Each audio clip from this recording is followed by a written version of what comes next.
The flames had not yet touched her skin, but the heat was already crawling up her body like a living thing.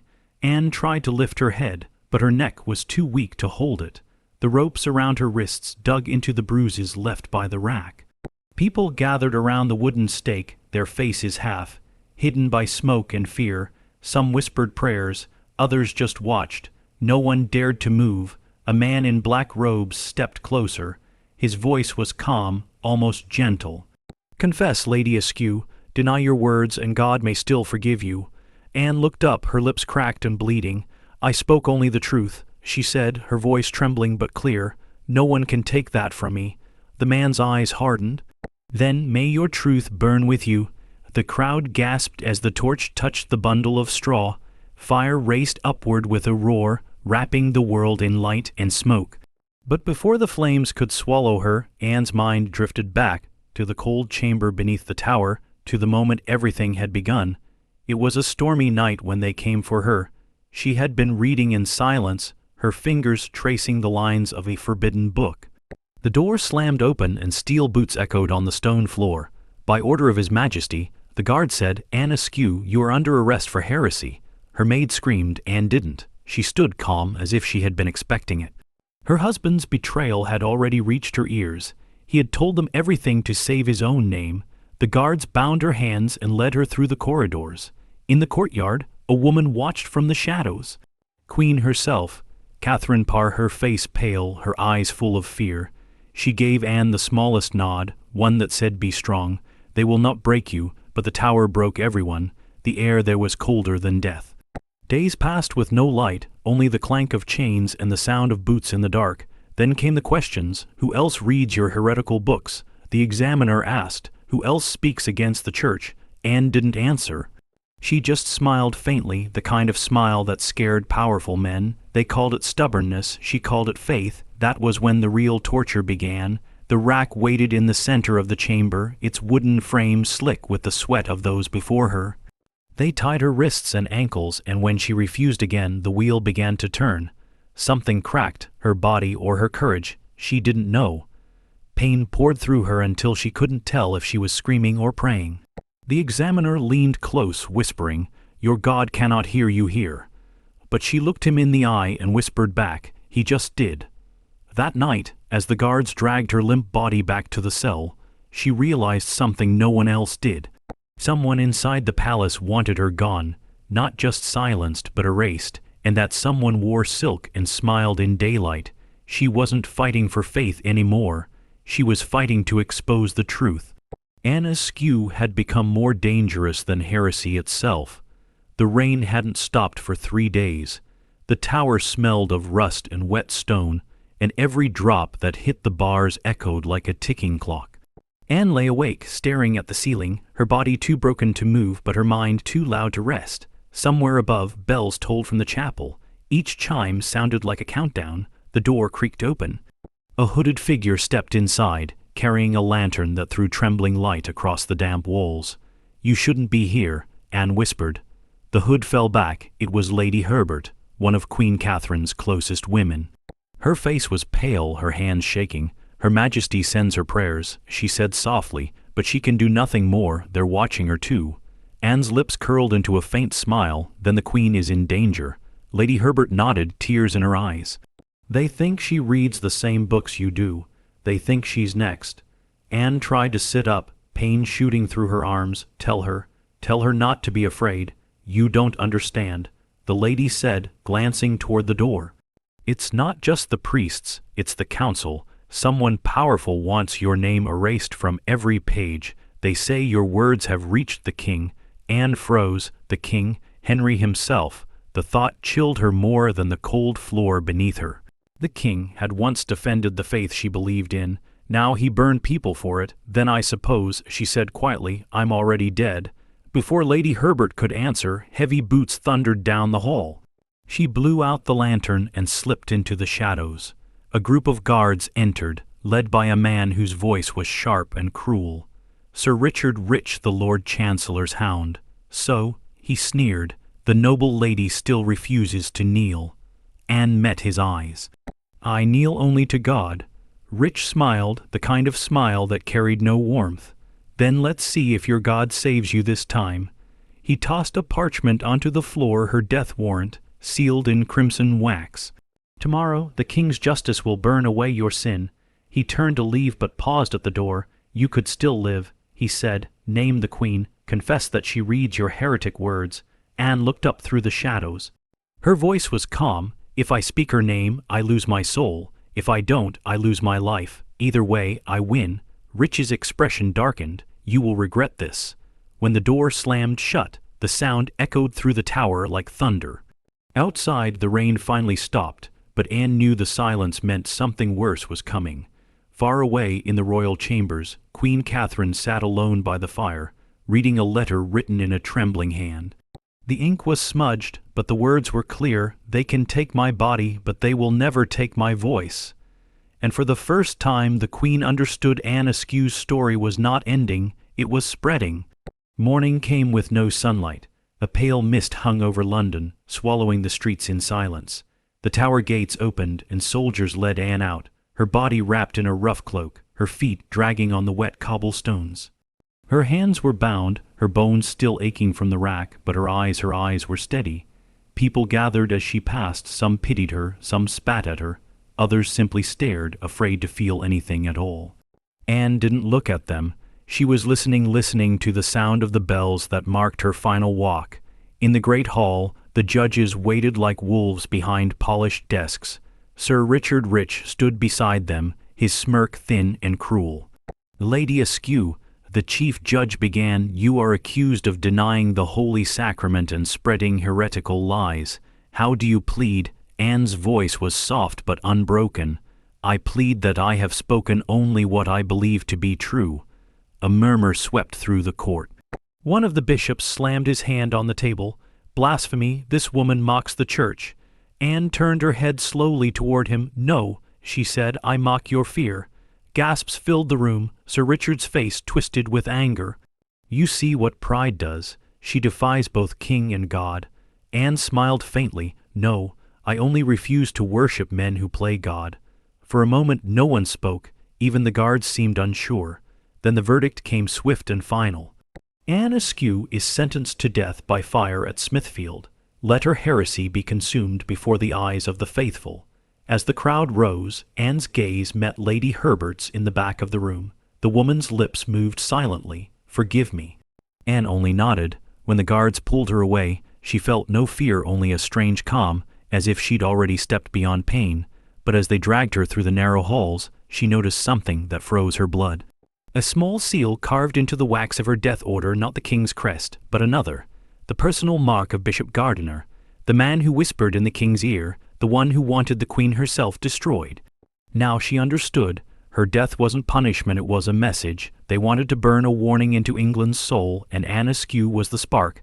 That night she lay awake in her cell, listening to the hiss of the torches outside. A mouse crawled across the floor beside her. She watched it disappear through a crack in the wall and whispered, "Run while you can." Her whisper turned into a prayer, but halfway through she stopped. Somewhere beyond the tower walls, church bells rang again, louder, faster, closer.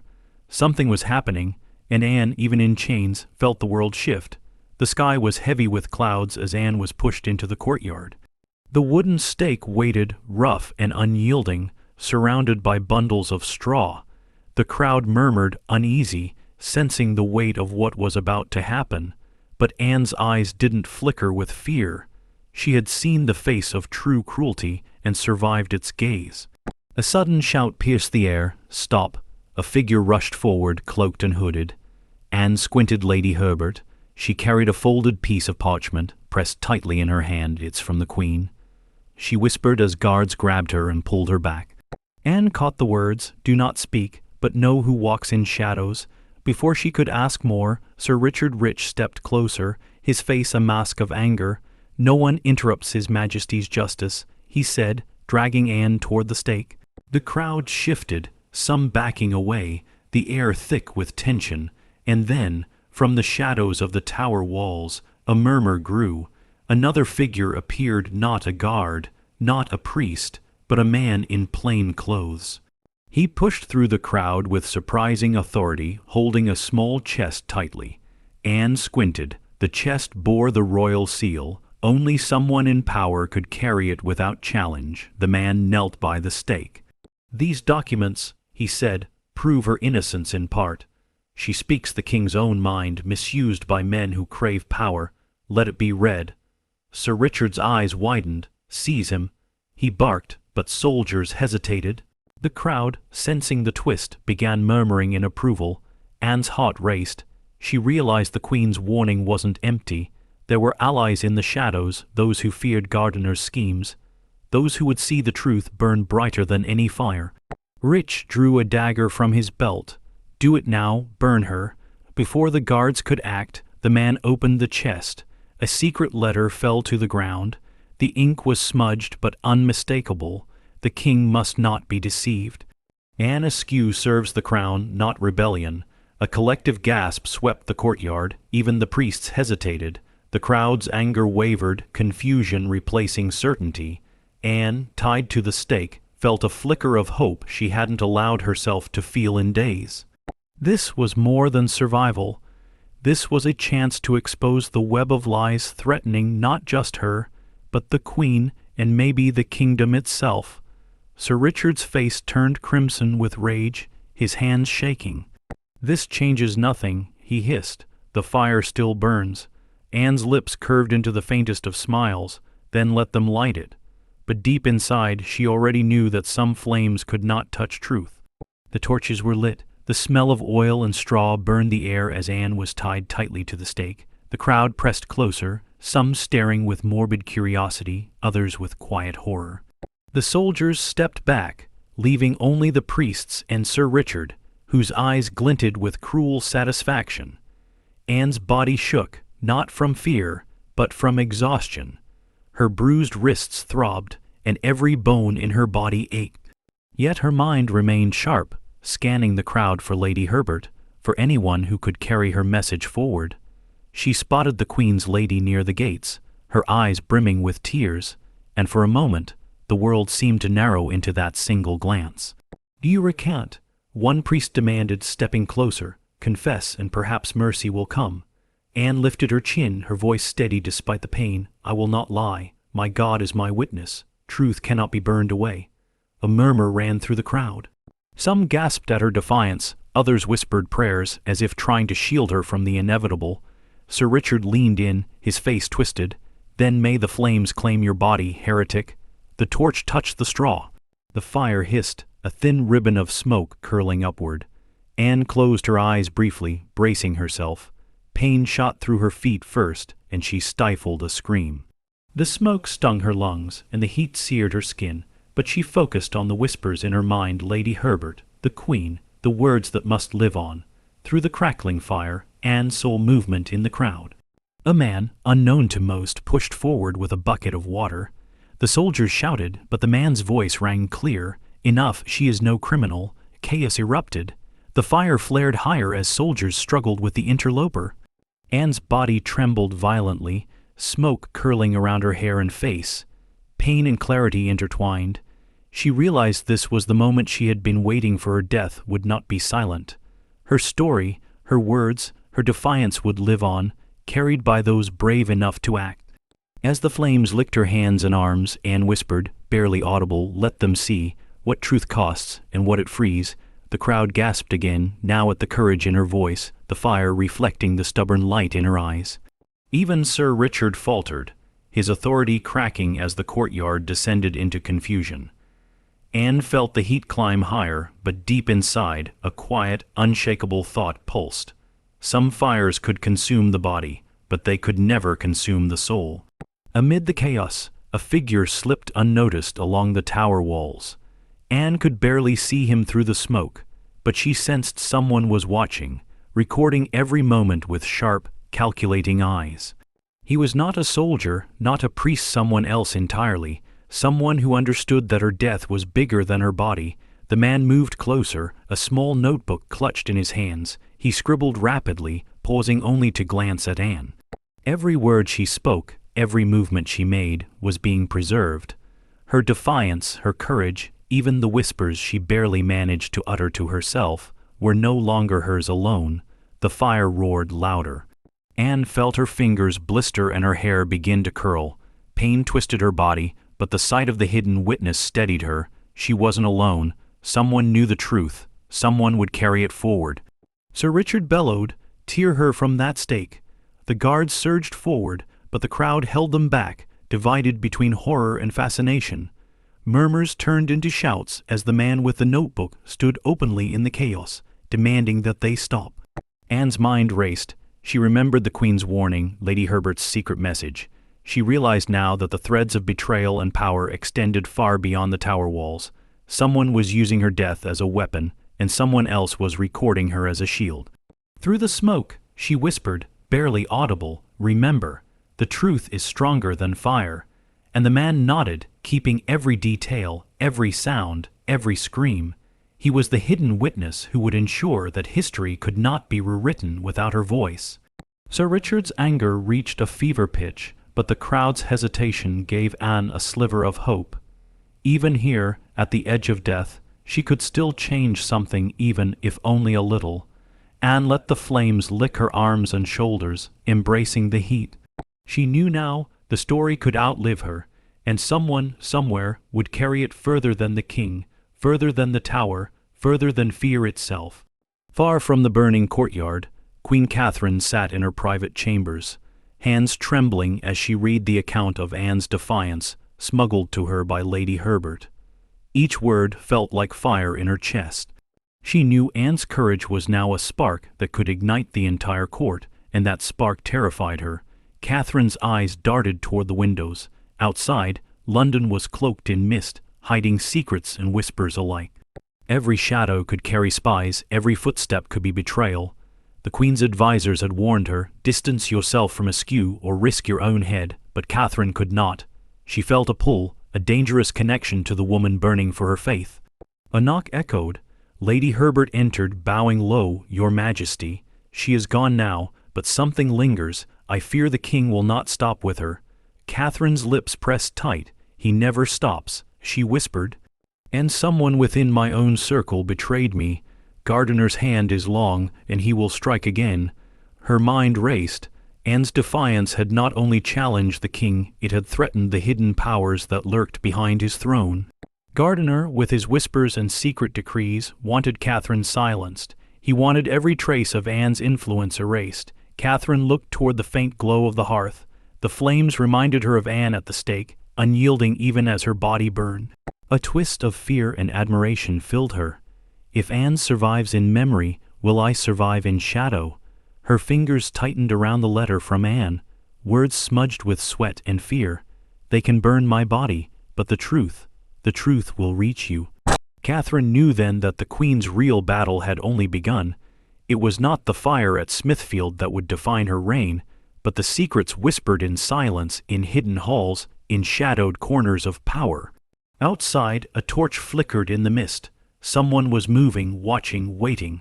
The wheels of danger had not stopped turning, and neither would Anne's story. Back in the tower, Sir Richard paced like a caged predator. The courtyard still smoked, and the crowd had dispersed, leaving only the echo of Anne's final words. He clenched his fists, rage twisting his face. How could one woman's defiance turn the city upside down? He summoned his closest aides. She had allies. He spat. "I want names. Find anyone who helped her. If they live, they betray me, and I will see them burn next."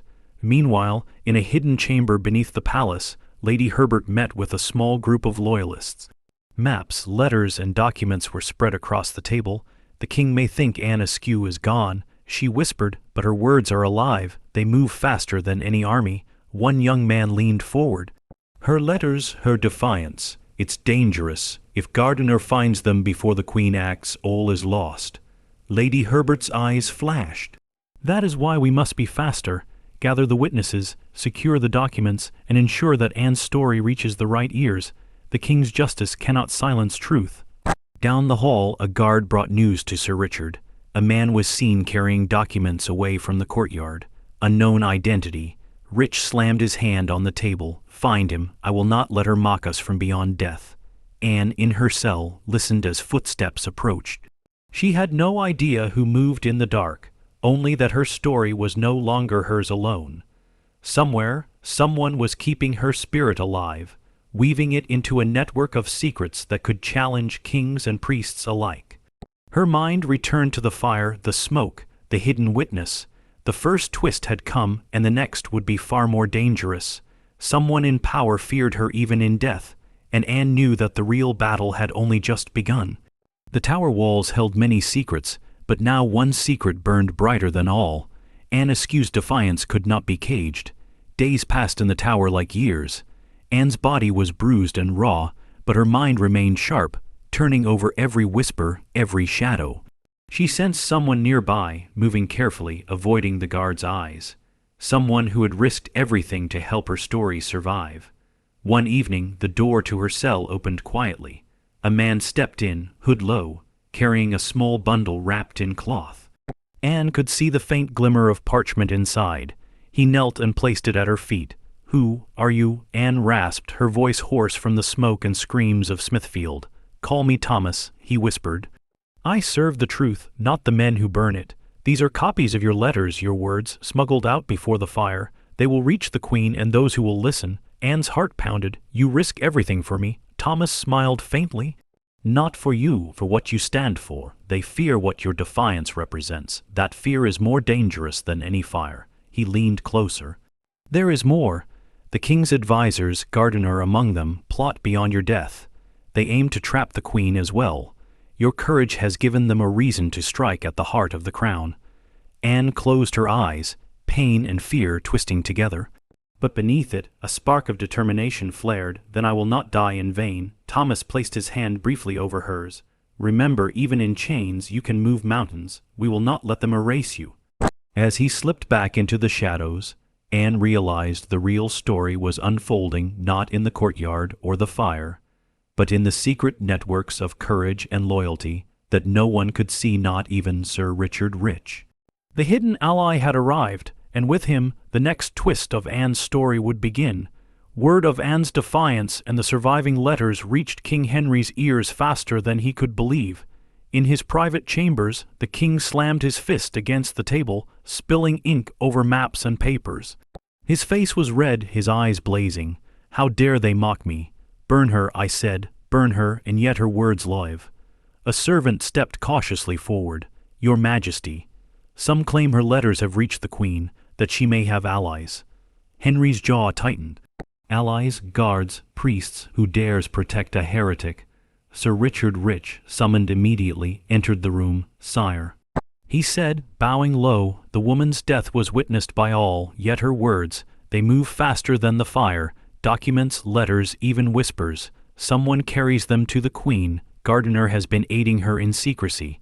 The king's hand shook as he gripped the arm of his throne. "Then find them all, every ally, every messenger. I will have no shadows moving against me. Anne Askew will not be remembered, not one word." Yet inside the tower Anne sensed a shift. The guards were restless, whispers passing between them. They had seen the courage in her eyes, had heard the words she spoke even as flames licked her skin. Fear and awe mingled in their hearts. Anne whispered to herself, barely audible, "The more they try to erase me, the stronger I become. Fire may claim my body, but my words, they will haunt them." Outside, Lady Herbert gathered with loyalists, clutching copies of Anne's letters. They moved quickly, hiding them from Gardiner's spies. Every step was dangerous, every glance a possible betrayal, but Anne's spirit fueled them. Even in chains, she had lit a fire no king could smother. Henry's fury roared across the palace, but one truth remained. Anne Askew had become more than a woman. She had become a symbol, and symbols could not be burned. The sun was low, casting long shadows across London, when Thomas returned to the tower. This time, he carried more than letters. He had witnesses, people who had seen Anne's courage firsthand, servants and guards who had refused to speak against her. Anne's body trembled, not from pain, but from the knowledge that her story was about to reach those who could act. Thomas whispered, "They will listen this time. The Queen will know, and the truth will spread." Outside, Sir Richard Rich patrolled, unaware that every move he made was being noted. He could sense the tide turning but could not grasp it. Anne had planted the seeds even in chains, and they were growing faster than his power. Anne coughed, smoke and pain catching in her lungs. "Tell the Queen not to hide. She must act before Gardiner strikes," she murmured. Thomas knelt beside her. "She will, and your courage, it will guide her. People will remember. They will speak of you even when they try to forget." A young guard who had once mocked her now knelt in the corner. I saw everything." She did not scream, she did not beg, she only stood. Anne's lips curved faintly. "Then you will speak the truth," she said, her voice barely a whisper. "Do not let them twist it." Even as the fire awaited, even as death pressed closer with every breath, Anne knew she was not alone. Her words, her courage, her defiance had found life beyond her body. And somewhere, high above in the palace, Queen Katherine felt it, the weight of the secret history shifting, a truth too powerful to be hidden, a fire that no man could extinguish. Anne's final twist was not death itself, but the awakening she left behind. The courtyard at Smithfield was silent now, the last embers of the fire curling into the gray sky. Anne Askew's body was gone, consumed by flames, but the echo of her voice lingered, carried in whispers and letters, and the hearts of those who had witnessed her courage. Queen Katherine read every word, every detail of the letters smuggled out by Thomas and Lady Herbert. Her hands shook, but her eyes burned with determination. She understood now that Anne's defiance had not been in vain. The true battle was not over, and those who sought power through fear would not win. Sir Richard Rich was called to answer for his actions. He arrived at court, proud and defiant, but when confronted with the testimony of guards, witnesses, and the surviving documents, his authority crumbled. His lies could not stand against the truth Anne had sown. The king, though furious, could not punish the Queen's loyal circle without risking the entire court, and Anne's story spread beyond the tower walls. Commoners whispered her name, scholars preserved her letters. Her courage became a legend, a warning to those who would misuse power, and a symbol for those who sought truth over fear. At night, some claimed to see her figure near the tower, a shadow among shadows, watching, guiding, whispering to those who would listen. "Truth cannot be burned," they said. She murmured, "and courage outlives the flame." Even centuries later, Anne Askew's name carried weight. The woman who was tortured, betrayed, and burned alive became more than a martyr. She became a spark of defiance against tyranny, a hidden power in the shadow of kings, and a fire that could never be extinguished. And somewhere in the quiet corners of the tower, one could almost hear her whisper again, "They can take my body, but not my voice."